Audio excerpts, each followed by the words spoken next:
Okay, well, that's us live, and we've got a few people already joined us. Good. I'm going to say good evening because it's good evening here in Scotland, but it's good afternoon, Andrew. Now, let me get this right. You're in Albany, which is in Louisiana. Right, Albany, Louisiana. And is that anywhere near Texas? 3 or 4 hours from Texas. Right. So what's the one immediately, looking at the map, what's the state immediately next to Louisiana? Is that Tennessee? We got Mississippi to the right or to the east, and then you have Texas to the west, and you have Arkansas to the north. Right. Yeah. Okay. It's just that Tennessee is a pretty big place, isn't it? Texas. Texas is really big. I'm actually going to Tennessee the week of Christmas. Right. The whole week I'm going to the mountains, so that ought to be pretty fun. In Tennessee? Right. Right. And that's to the right of Louisiana? Well, it's northeast of Louisiana. Right, okay. But you're pretty near the coast?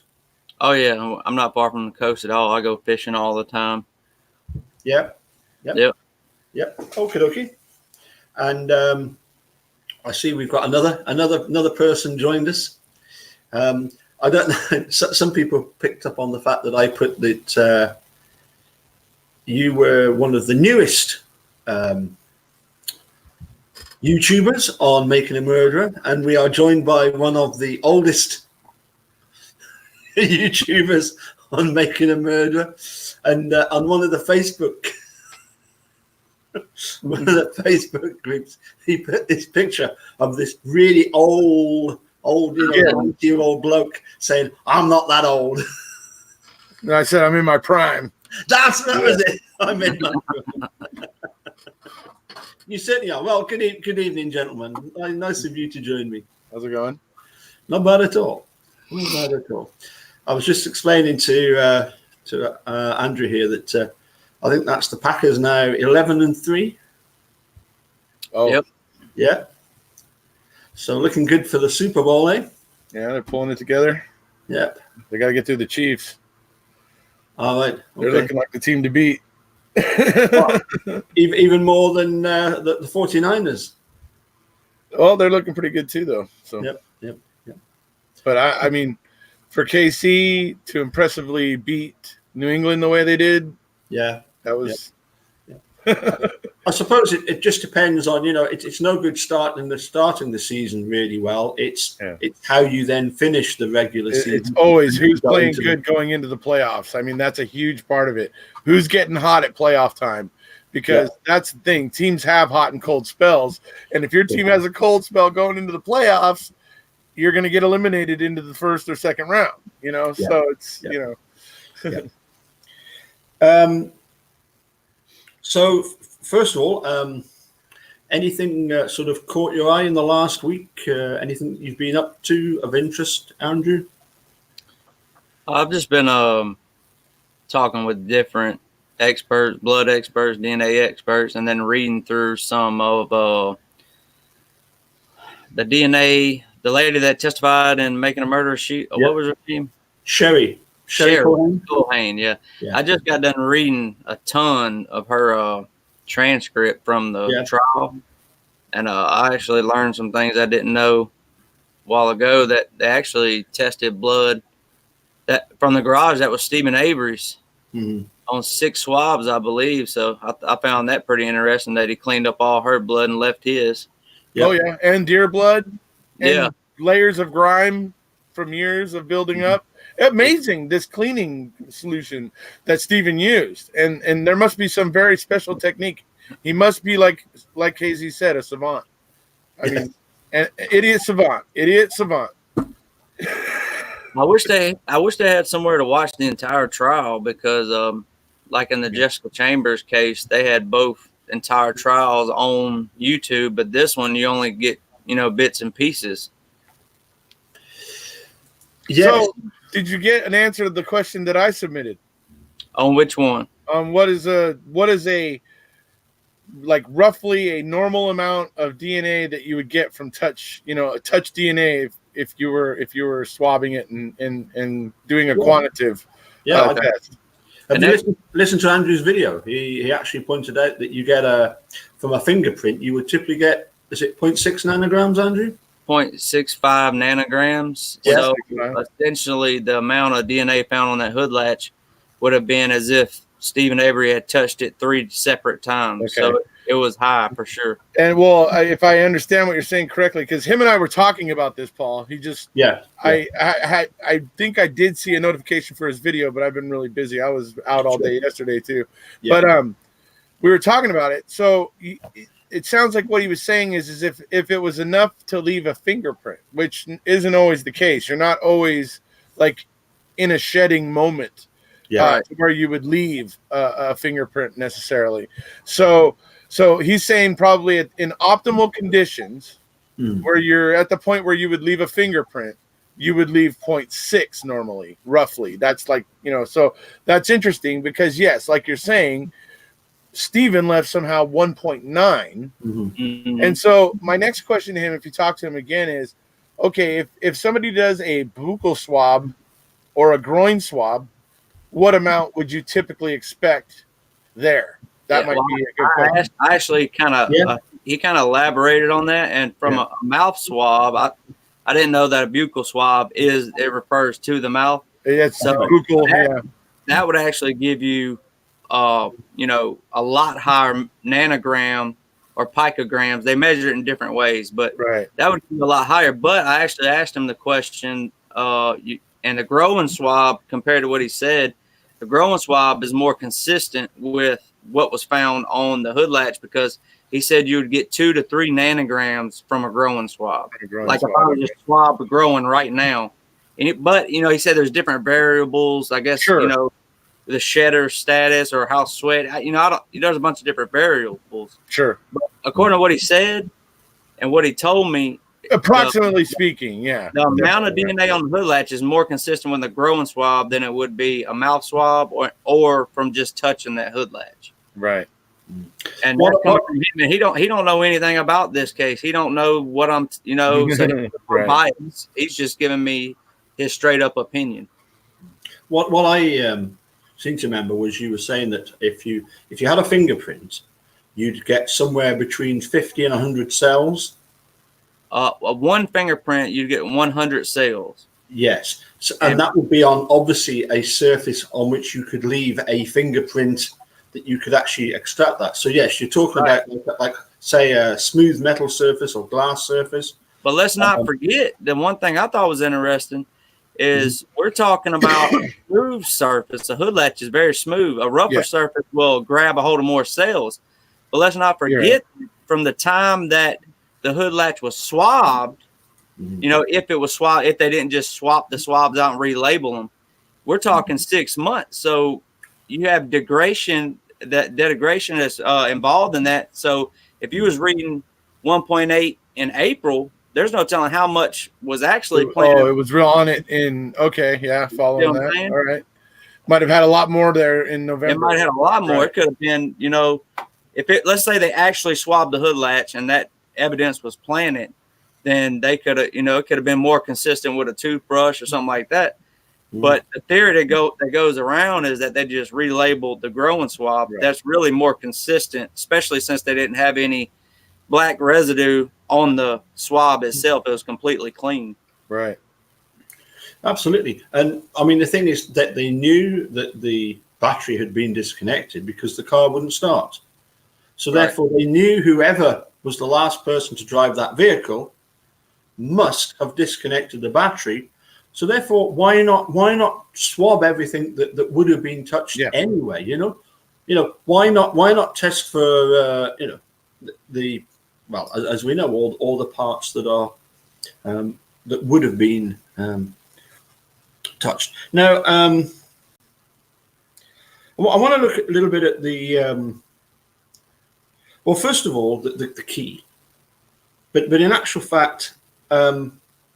One of the big problems for me with the key is that the bookcase was never subpoenaed. Why do you think that was? Go ahead. I'm going to say that it would seem to me that Jerry and Dean would have had to have asked to bring it in, and that would have probably resulted in Willis holding, sending the jury out while they hold a little, hearing for a motion to admit the cabinet, and where Willis would be determining whether or not it was relevant. What do you think Willis would have decided? Well, I think it's up to either side to subpoena it. True, but I think if the prosecution had brought it in, it would have come in. If the defense tried to bring it in, I don't think so. I got the impression that Jerry was somewhat surprised that the bookcase wasn't in, but maybe that was just a smart tactical move by the prize. Right. So that the jury doesn't see how ridiculous that key is, because he knows it is. Mm. Yeah, well, that's what I was going to say. That we've then got the situation where Ken Kratz at trial said that even if the key was planted, which is what the defense are saying, the jury should set aside the key because there's enough of evidence and convict on the other planted evidence. That the key, in the big picture, in the big scheme of things, means very little. And I just wondered what your thoughts are on that statement. Just on the actual statement. Well, if you have one piece of planted evidence, that right there is reasonable doubt. I mean, that brings into question every piece of evidence that you gather. If you can prove one piece was planted, I mean, that throws all the other stuff out. It all brings it into question. Yep. And I would add, especially when you allowed a department with a conflict of interest to be involved at every crucial moment of the investigation. So it doesn't help the fact that pieces of evidence are coming up looking like they're planted when you also have that situation going on. So it's a double whammy. The DNA expert that I talked to, some things I thought was interesting was he said that he would expect to find a mixture of DNA on that key. And furthermore, there's no wear marks consistent with that key being used every day. Right. And not to mention that he said keys are not particularly good items to swab for DNA. And he didn't elaborate on why, but he said gun triggers, keys, and shell casings are not good items to swab for DNA, but laboratories do it all the time. Wonder why. I'm going to guess because you oftentimes get a mixture, maybe because multiple people will use. Probably so. Yeah. Well, I think we're pretty clear on the key was actually in a picture next to on a tabletop work surface in Scott Lowdon's kitchen. I think it's pretty clear. It kind of looks like it's hard to tell. It's blurry. Yeah. Because it is just the one key. There is that orange residue on the key under the microscope, which is a very good indicator that bleach was used, and then obviously, but no. If he cleaned it with bleach, why would his DNA still be on it? Well, they did was they cleaned it with bleach first to make sure that when they put Stevens on, also explains why we don't have Teresa's DNA. I got you. Yeah, and the fact is that it was just a Valley key. It wasn't the key that Teresa used all the time. It was just this this key that only opens the door, starts the engine. It doesn't, for example, open the glove box and a couple of other things. But no, I suppose my point about the question of, even if that key was planted, well, hold on a sec. What about Mike Griesbach's tweet? Oh, what? About if there was the slightest evidence of any planting. He doesn't mean the slightest evidence. He means like a DNA result, a smoking gun DNA result type of thing. That's what he means by the slightest. My bar for the slightest is set a little bit lower than that. Well, as I say, I obviously, as Andrew's just pointed out, you cannot have a situation where you have the DA basically admitting that a piece of evidence was planted, but it doesn't matter because we've got so much other evidence. One piece of planting, as Mike Griesbach points out, puts every piece of planting, every piece of evidence, then comes under scrutiny, does it not? It should. Well, especially when you look at the circumstances of the other evidence being found. But go ahead, Andrew. I'm sorry. No, go ahead. To be honest with you, I always think about this like a lot when I'm sitting here looking through stuff. And our system is supposed to work that the state has the burden to prove guilt beyond a reasonable doubt.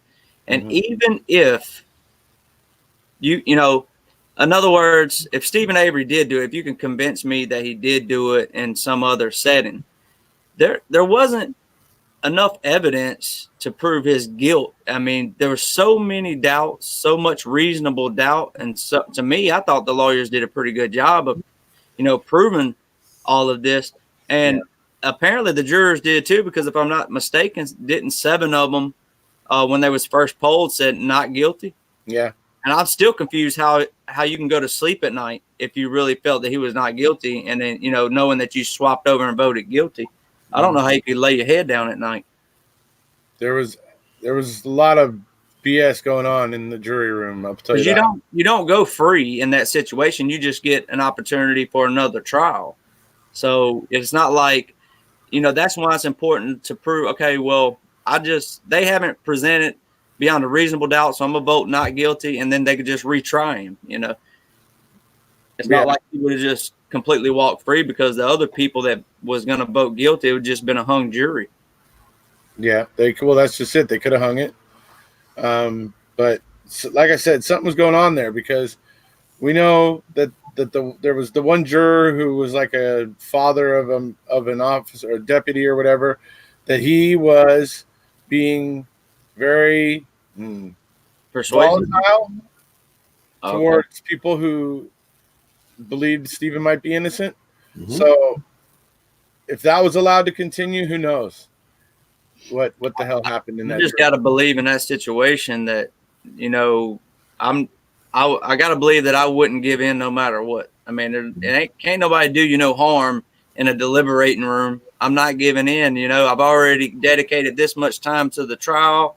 I know I'm ready to go home, but I'm not giving in. Right. It just don't make sense. Well, a couple of things that I, as far as I know, did happen. Obviously, we've got was it Erekose entering the jury room? I didn't know that. Yeah, and we've also got Pagel also entering the jury room when he guess they didn't want what happened to Stephen to happen to them then, huh? Yeah, but also, of course, the eventually apparently the fudge of the decision was that to find Steve guilty on the murder charge, because that they couldn't agree because some of them could not find him guilty. But the deal was, well, if you find him guilty of murder but not guilty of mutilating a corpse, apparently some of the jurors were told, well, that would immediately trigger a retrial, which isn't true, but that's what they were told. I didn't know that, but yeah, that little bit of information was actually leaked by and discussed by the filmmakers themselves in an interview not long after Making a Murderer came out. So you might not have come across that bit, but there definitely does seem to be, because of the decision. The decision is just so bizarre, isn't it? To find him guilty of murder but not guilty of mutilating a corpse. Right. It just doesn't make sense. So moving on, another bit of DNA evidence to discuss. There are 2 bullet fragments found, item FL and item FK, but only one of them had any DNA on it. How come? Well, I think that's why we don't hear much about FK. I'll put it that way. Yeah. They may have thought it was something when they found it, but upon having no DNA on it, it became like the bastard child. You know what I mean? Because at that point, they didn't want anything to do with it because it wasn't going to help them prove their case. So that's why. But FL ended up having Teresa's DNA on it somehow, and so that was their darling. Okay. Right. Okay. So one of the bullets did go through Teresa, and one of them didn't. Well, I'm just saying that other bullet. I guess what I'm hinting at here is that they abandoned the other bullet because it didn't have any DNA on it. Yeah. So I think that's what I'm getting at. Yes. FL couldn't have been shot through her body either. I mean, if you know what we've seen on the microscope in season 2, I mean, that's wood on the bullet. I mean, and it looks like red paint that's engraved in it. So did he shoot the bullet through her body? It went outside, hit the red paint, and then come back in. I mean, right. Because obviously, I'd like to know what source of DNA they claim was on the bullet, and then I'd like to know the amount. And that's what I've been researching all day. I haven't been able to find it, but I'd like to know the amount of DNA of Teresa Halbach that was found on the bullet. That'd be interesting to me. Well, it was just a minute amount. She had to do a wash. She had to use the STR method or whatever, so that they had to kind of, multiply the cells so that they could have enough to test. And so it was not a whole bunch. No. But and also there were some fibers, weren't there? Where did these fibers come from? I can tell you where fibers from where they come from. A cotton swab. Yeah. Okay. Oh, fibers on the bullet, you mean? Yeah. Oh, okay. Yeah. Okay, so we've got these 2 bullets now. One of the things that's always intrigued me is that according to Brendan, Teresa was shot 11 times. So if we've only got 2 bullets found in the garage, where are the other 9? Well, wait, hold on. I got a bone to pick there. I wouldn't necessarily say Brendan said that. I would say that they found 11 shells, and they fed Brendan a narrative that involved her being shot 11 times. There we go. Okay, continue. Yeah. And I mean, the thing is, knowing what we know about Brendan, if Steve had shot. If any of this had gone on, right from the word go, Brendan would have fainted. Oh yeah, I mean, he would have never even made it. If he'd have heard screams coming from Steve's trailer, Brendan would not have gone to see what was happening. I would think so. He would have been, sort of backing out, saying, as a kid who would keep his head down. Yeah. What's going on here? The blood pattern expert that I talked to a couple days ago, I asked him. I said, if somebody was shot 5 to 10 times in a garage that has, a bunch of items, tools, compressors, lawnmowers, shelves, all this kind of thing, I asked him, do you think somebody could find and clean up all of the blood spatter? And he just basically said, that I highly doubt it. In other words, that it would be highly improbable for that to happen. Right. And everybody acknowledges that even a CSI tech would have had trouble doing that. Yeah, exactly. And they know what to look for. Yeah, but hold on a sec, because one of the things that they do with these crime scene investigations is they go in looking for evidence of cleanup. Yeah, they do that. Stephen Avery has been accused of lots of things, but cleaning up after himself is not one of them. Right. You can see the dust everywhere. If there had been splatter of blood everywhere, and he's gone round, him and Brendan have gone round meticulously and removing everything because of, as you say, because of the amount of splatter, they would basically have had to have cleaned everything.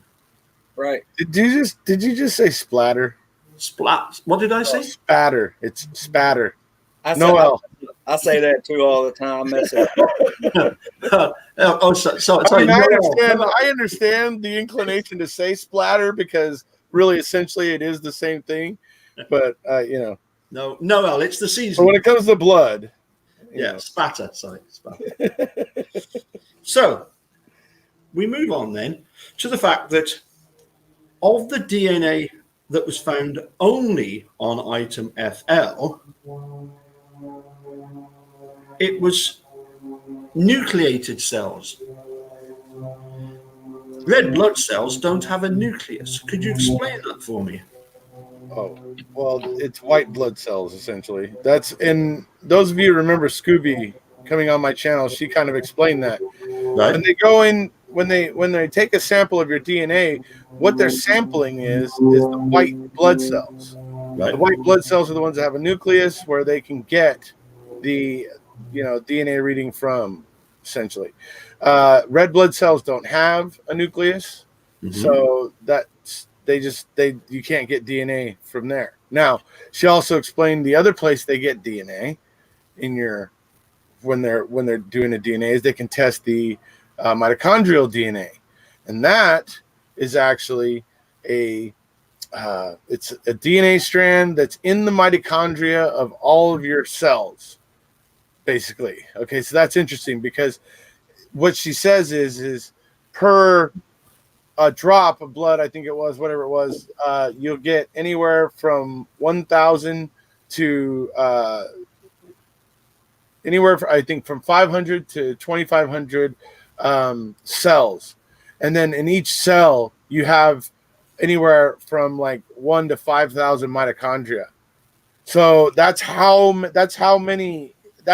mitochondria, doing mitochondria DNA tests is something they do when it's degraded, because there's so much mitochondria there's more of a chance of finding enough of it to get a reading of, so it's interesting. But anyways, yes, it's only the white blood cells that carry a nucleus, and those are the ones that give a DNA reading. Red blood cells do not. So hold on a sec. This bullet is a homing bullet that only collects up white blood cells. Well, I mean, if it collected red ones, how would you know it didn't? I mean, I don't know. I don't know.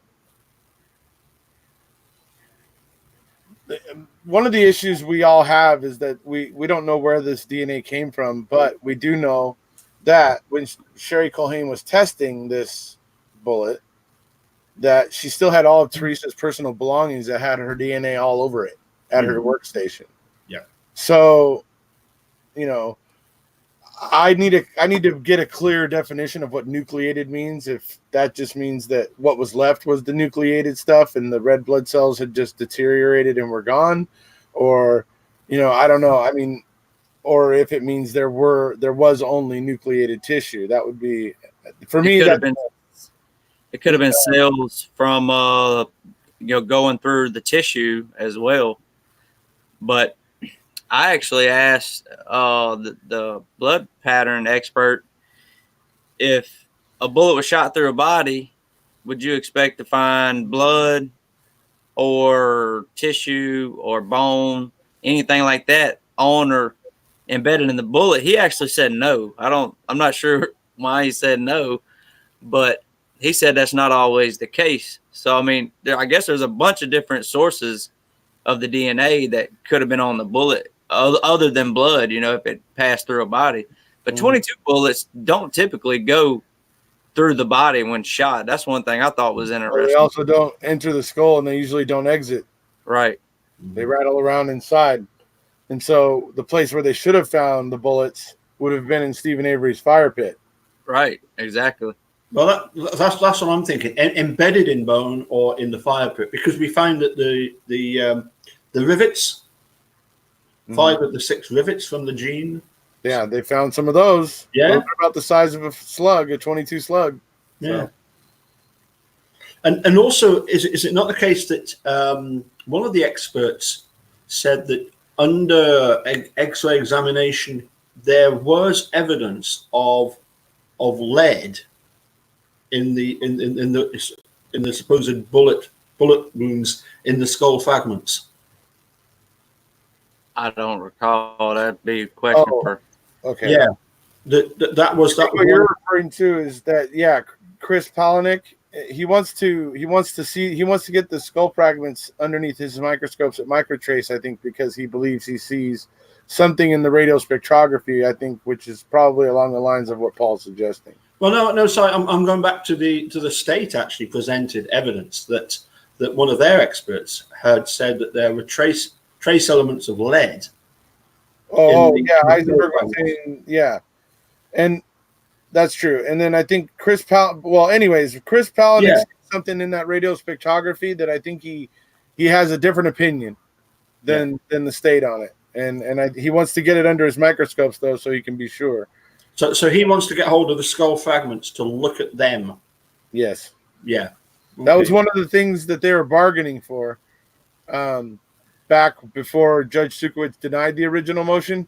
That was one of the things that they were making a deal to get their hands on at the time with Fallon before Sukowitz denied it. And so Fallon and the state were in full retreat.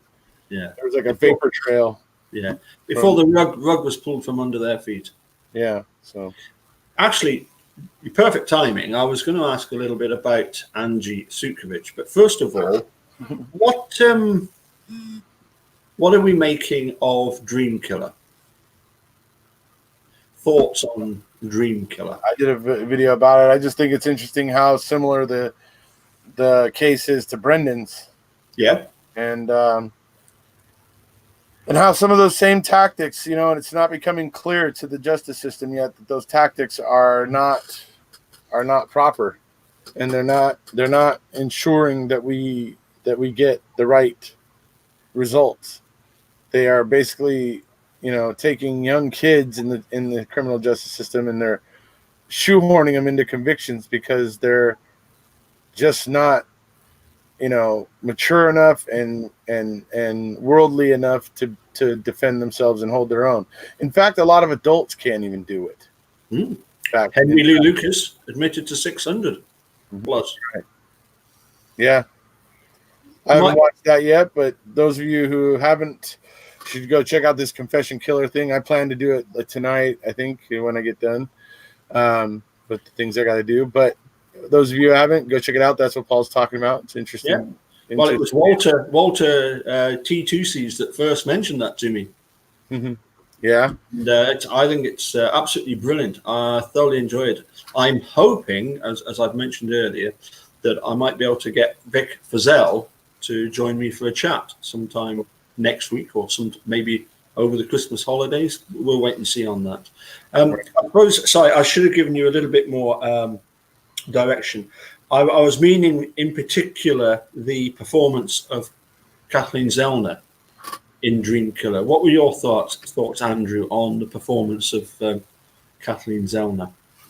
You only get to see certain clips in the actual movie that's on Netflix, but obviously she did good enough to get him out. But going back to what y'all was talking about just now, I actually thought Ryan Ferguson, held his own. He resisted pretty well in the interrogations, but this just kind of goes to the point, that if you're accused by somebody else of doing something, or if you're thought to be guilty, it's almost like you're guilty before you're guilty and then have to be proven innocent. And that's not how it's supposed to work. That there's a lot of problems in the justice system, and fixing it is going to be really hard, I would imagine. Yeah. When these cops slap badges on their chest, you got a lot of really good cops in the world and in this country. But I've dealt with a lot of cops, getting pulled over for this or that, or one time I hit a deer. I mean, the cops have horrible attitudes. Even if you didn't do anything wrong, they have bad attitudes. It's something about when they put that badge on. Yeah, they can. I know.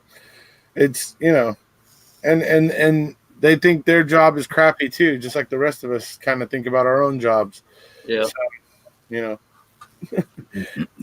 I thought she did a really good job, though. Yeah.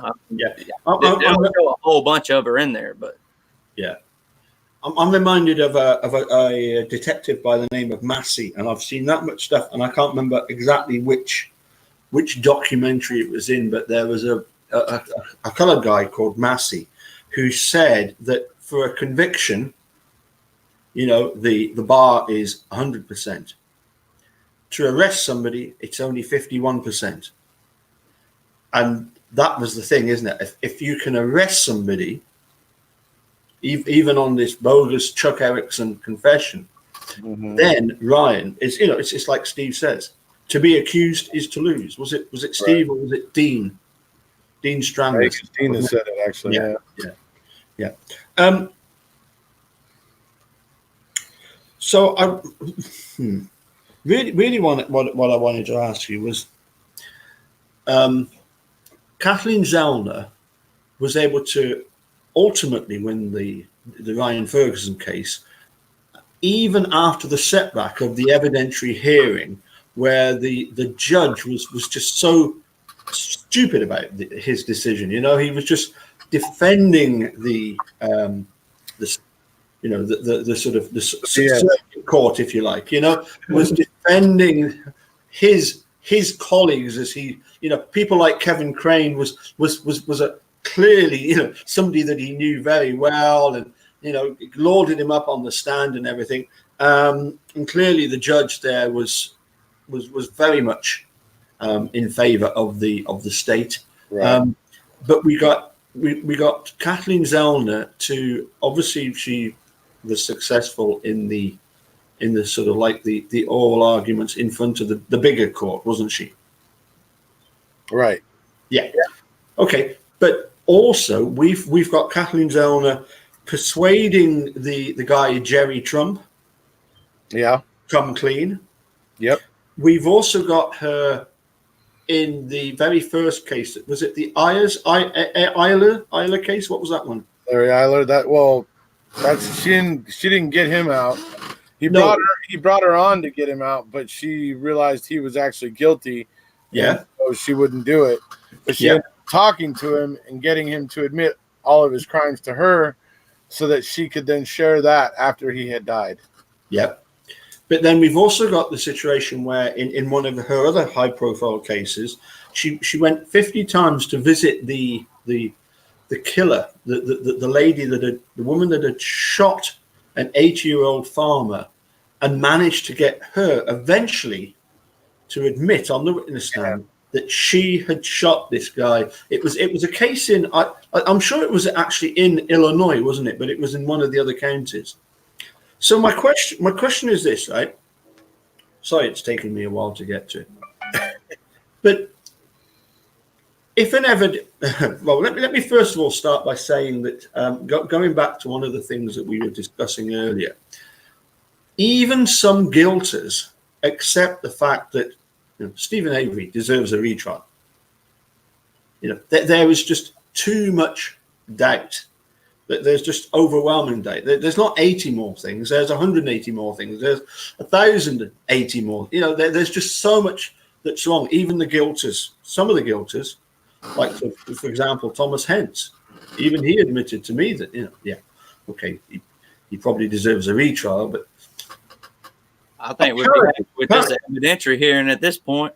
Yeah, but probably if when Kathleen Zellner is granted an evidentiary hearing, it could well go back to Judge Angie to conduct that evidentiary hearing. Is that right, dude? Is that what? What did you say right then? If and when the Court of Appeals decides that there should be an evidentiary hearing, it could well be sent back to Judge Angie to conduct that evidentiary hearing. It could, or it could go to a different judge. There's about a 50% chance. Okay. Either way. So it could go back to Judge Angie. My question is this.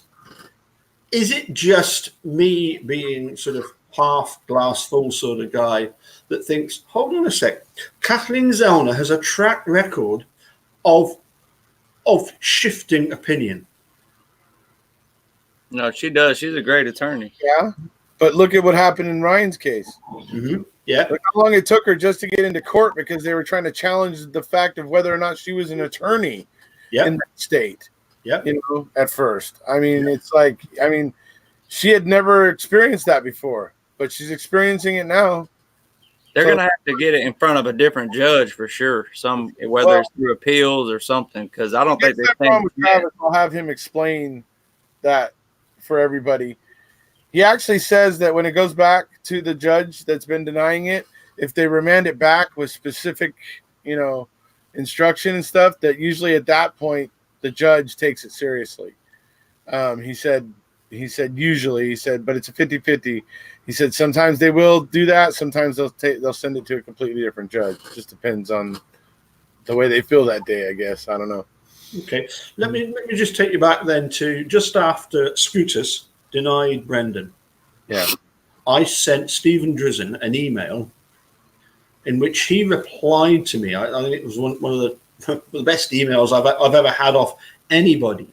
And if you remember, because I'm sure I've shared it with you many times, what he wrote about was the fact that eventually opinions change, and eventually the dissenters can become the majority. Right. Yeah.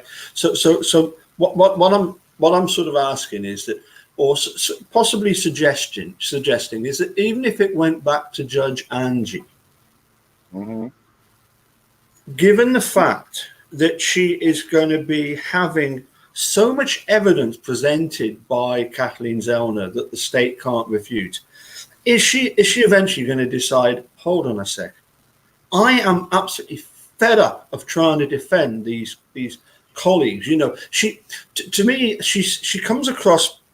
I've done a bit of research on one or two of the other aspects about Judge Angie, and there are some good sides to Judge Angie in that she's very, very patriotic. She's done some good stuff. I've read about it in the newspapers. Clearly, to some of the local people, she's held in high regard. Could it get to the point whereby she decides, hold on a sec, I am fed up of trying to defend these idiots? Oh, that could be. And thinks, hold on a sec, if I continue to perpetuate this farce, it's not just reflecting badly on them, but it's going to reflect badly on me. And at that point, which she might, the penny might drop. Could maybe be. Or is that me just being optimistic? What would Walter say at this point? Would he say shut up, Donny? I'd say it's worth a try, and it could be your wishful thinking. I'd say it's a little of column A and a little of column B, but I'm good with that. Okay. Andrew, your thoughts? Because sorry, we've kind of hogged it a wee bit. Any thoughts on what you think about Angie? What do you think? Do you think she's could ever realize and come to her senses? I hope and pray she does, but I really believe if it goes to her, I just got a feeling that it's not gonna go Stephen Avery's way. But two big problems I see with this whole thing is it's gonna be hard to, even if Stephen Avery was granted somehow by a miracle a new trial. I mean, where is this presumption of innocence? I mean, where can you take this case to try him at to where he's going to be presumed innocent, from the start? And then another thing is, it seems like the interest in this case is dying out. And I'm not saying totally, but I mean, people should really not, even if you. We had a lull like this before, by the way.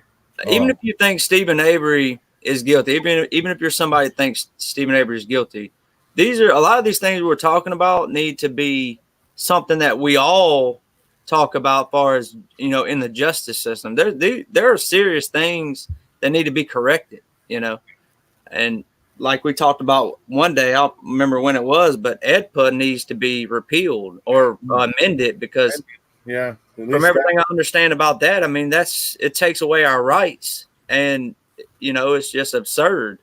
I mean, there's a lot of problems that need to be brought, but people just go on about their lives, their daily lives, and don't you really think nothing of it.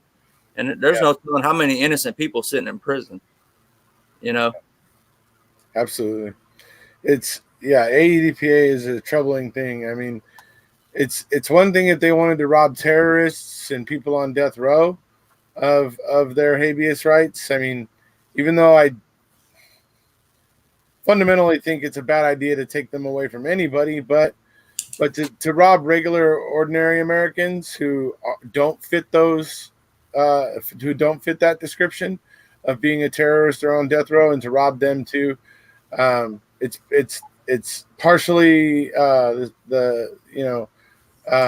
Congress's fault, and it's partially the Supreme Court's fault, because the Supreme Court chose to interpret it that way and to declare that it meant we were all robbed of our habeas rights. Another thing, like the Supreme Court, they declined to look at Brendan's case. I understand they probably have thousands and thousands of cases that come before them, but I mean, what are you doing? If you're the Supreme Court in the land, I mean, you're basically, by declining a case like that, you're basically just saying, well, we're not even going to entertain it, that we'll just leave that to the last court decision or whatever. I mean, there has to be something, that can make these things more easier, the flow of these cases more easier, to where all of this can get looked at by the, certain case. I'm not saying every case, but if you, especially cases with special interests or conflicts of interest like this one,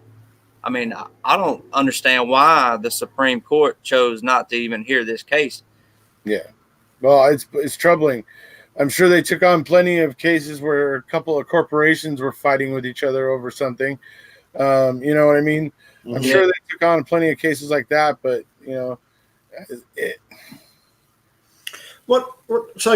just come back to a point, a very valid point that Andrew makes there, and you pointed out as well that there has been a lull before. What do you think is the effect of Netflix putting out all of these documentaries about, just if you like, the farce of the legal system? I think it at least it blips people's radar, even if they don't stick around. Yeah. And then eventually one day when Stephen and/or Brendan get out, they all have that MAM that they watched 2, 3, 5 years ago. Yeah. That they're going to have some ability to understand the news that they're seeing. So I think it's good in that sense. So. Yeah. What I would suggest is that, not to become despondent at all, because from what I gather, the more that you watch the latest Dream Killer or Confession Killer or whatever it is, this ultimately leads in new people watching Making a Murderer, because Making a Murderer is by far and away their biggest, their most popular, most viewed true crime documentary of all, is it not? It definitely is. The figures for Making a Murderer are far greater than all the others. So the more that Netflix put out about other documentaries, the more, they put them side by side. I mean, Dream Killer, Making a Murderer, it's next to one another. Anybody tuning in to watch Dream Killer is then going to be recommended, here's another one that we recommend for you. Yeah, absolutely. Okay, so we're kind of unsure, aren't we, as to what the lovely Judge Flowers is going to do. And somebody did put a comment up here, which I thought was, I don't know why it does that. He jumps like the blazes. Oh, so let's see if I can find it. Hey, Sharon. Is she there? Is Sharon there? Is she? I'm going to have to leave you here in a couple minutes. Sharon and I are getting ready to go live over on my other channel. So when you guys are done here, come over and join Sharon and I. We're going to have talk about Scottish independence. That and yeah. All right. Okay. Well, knock yourself out. Okay. Hey, as you guys can tell, Paul's super excited about that. Yeah. Well, it's I understand how you feel. I mean, I have still to be convinced that it's a good idea to substitute one big bureaucracy in Westminster and then replace it with Brussels. Anyway. I think that's arguing apples and oranges, really. But Oh well, okay. I don't think being tied to the UK is the same as being tied to the EU, but maybe that's an issue we can explore further here. Okay, I've got one more question, and it is to do with the prison phone calls that we hear from Steve. Right, there's a lot of them. There's a lot of those, but there's a lot of them. Okay, so I'm going to cut to the chase. I was listening to one earlier that was recommended to me by Chad Keller, where it's Steve Glynn talking with Stephen Avery. And they talk about the fact that they really need to talk face to face because there are things that they cannot discuss over the prison phone because obviously it's not private, because the law enforcement are listening. I've actually heard that one. That's one of the few I have heard. Yeah. If we're talking about the same one. What sort of things, speculating, what sort of things do you think that they cannot talk about? Clearly, I would say that the guilters are going to say, well, because privately he would admit to Steve Glynn, or, well, I did actually do it, but, and this is how it was done, etc. I've got another theory, but anyway, I just wondered what your opinion was. What sort of things do you think cannot be discussed over the phone that's being listened to by law enforcement? The stuff they were digging up about, this apparent stuff they were digging up about his, I don't know, what do you want to call it? His sexual history?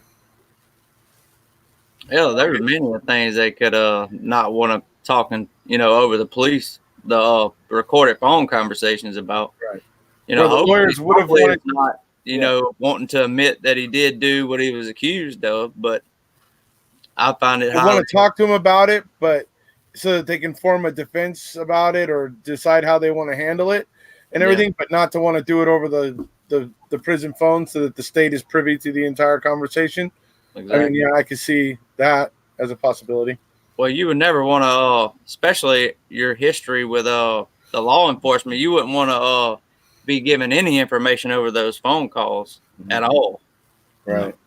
They'd use anything against you. Yeah.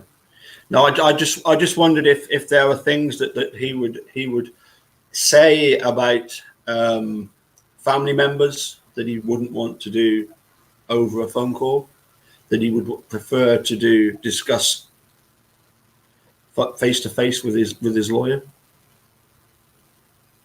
A lot of it. I mean, the fact that wasn't it the lawyer telling him that we needed to talk in private, or was it Stephen telling? I forget because it's been. I think it was the pair of them both said, that you need to get in touch because that's. I heard one.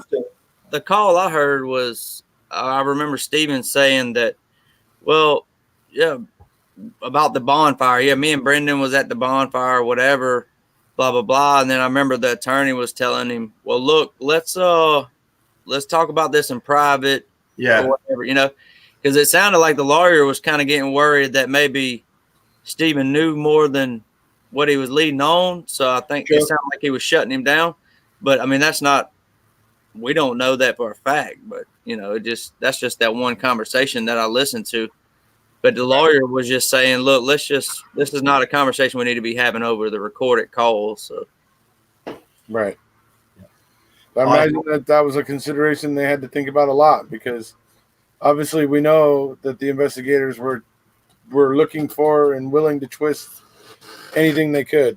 So I've just posted, just so everybody can see that, I have just included the link to the video that Chad directed me to, which is a foul play video.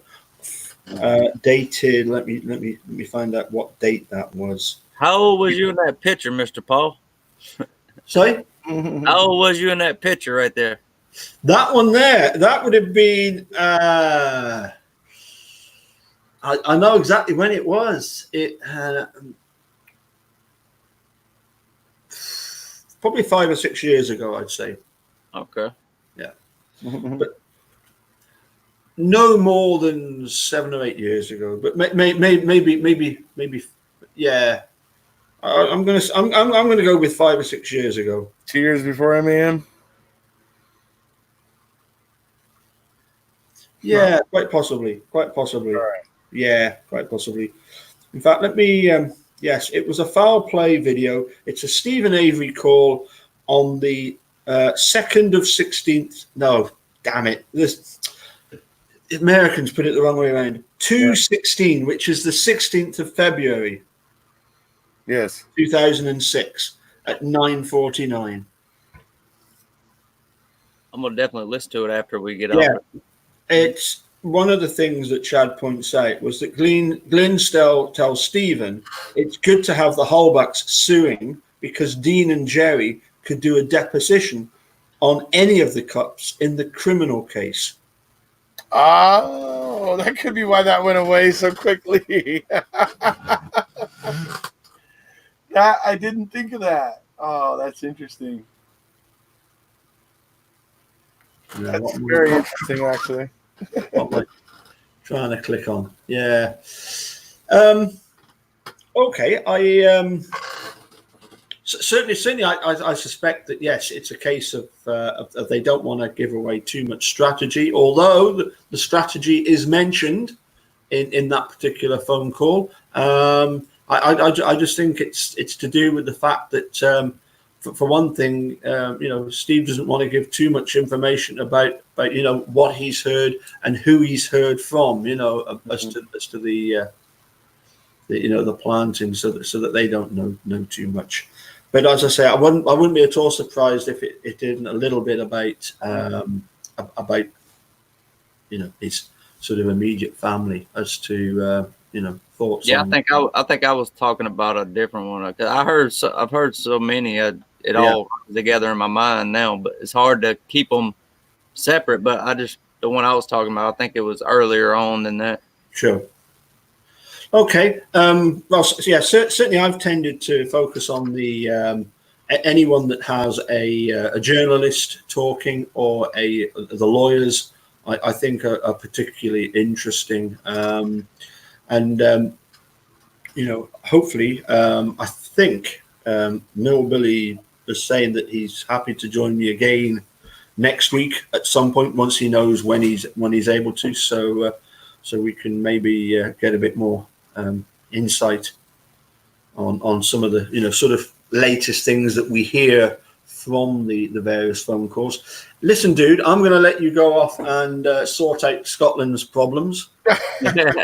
I'm sorting them, but I'm reporting on them. Yeah. I find it interesting. Andrew, one final question. I noticed on some of your videos you've got a flag behind you.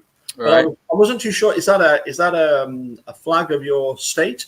It's a special made. It's from it's American flag, and the other half of it is Mississippi. The Mississippi flag. I was actually born in Mississippi, so right. Okay. I wondered if in Louisiana for about 15 years. Yeah. As you can see, I'm actually in Wisconsin. You can tell by the fact that I've got the Wisconsin state flag and the flag, and in fact, the actual part of Wisconsin that I'm in is Belgium. Yeah. Oh, yeah. Because there is a place called Belgium. There's a place called Luxembourg. As you can see, the dude is going to be discussing Erekose the Wanderer. I did not change that. Obviously, the dude is in Scotland. You can tell by the little Scottish flag in the corner there. Yeah. So yeah. I was looking for something for a background. I also got 3 other flags. So I have one more flag than him. I have Australia. See, Paul's jealous. Yeah. Dude, I've got so many flags, and when I tidied up the room, I put them all somewhere. I've got yet to get them out again. But I'm very proud of my Ziggy pin there, folks. I love that. Yeah, what you need to do though, dude, is the idea is you put it on your tie and it pins the tie together. Well, I figured it's actually more of a lapel pin. I didn't want to poke it through the tie because I figured it would damage the tie after multiple uses.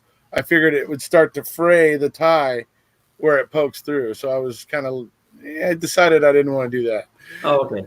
I'm not wearing a tie, by the way, right now. So no, I noticed that. Did you guys not get the email? Dress code to get into this party. I don't even own a tie. No, we gotta send him. We gotta send him a Wrecking Crew's tie and a Ziggy tie. I've been wanting to get a Wrecking Crew tie, and you send him a Scottish tie. You send him a bit of tartan. I've been wanting to get a fitted suit for a while, but everybody keeps telling me that there's no use for them anymore. So I don't know. Yeah. Well, if nobody even wears them to church anymore. When I go to church, everybody's in casual clothes. So yeah. But you don't need to get a whole suit. But me, I just went down to Walmart, got a collared shirt, just a nice collared shirt.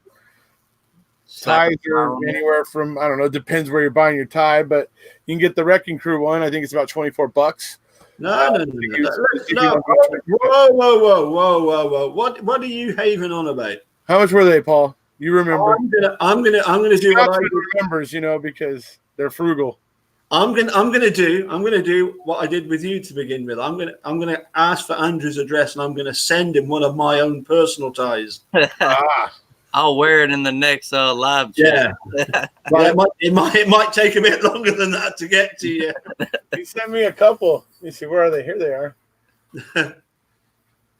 I got a nice shirt I could put it on. Right. Here's the tartan one, anyway. Yeah. That's the tartan. And you've got your Pink Panther one there kicking around somewhere. In here, yeah.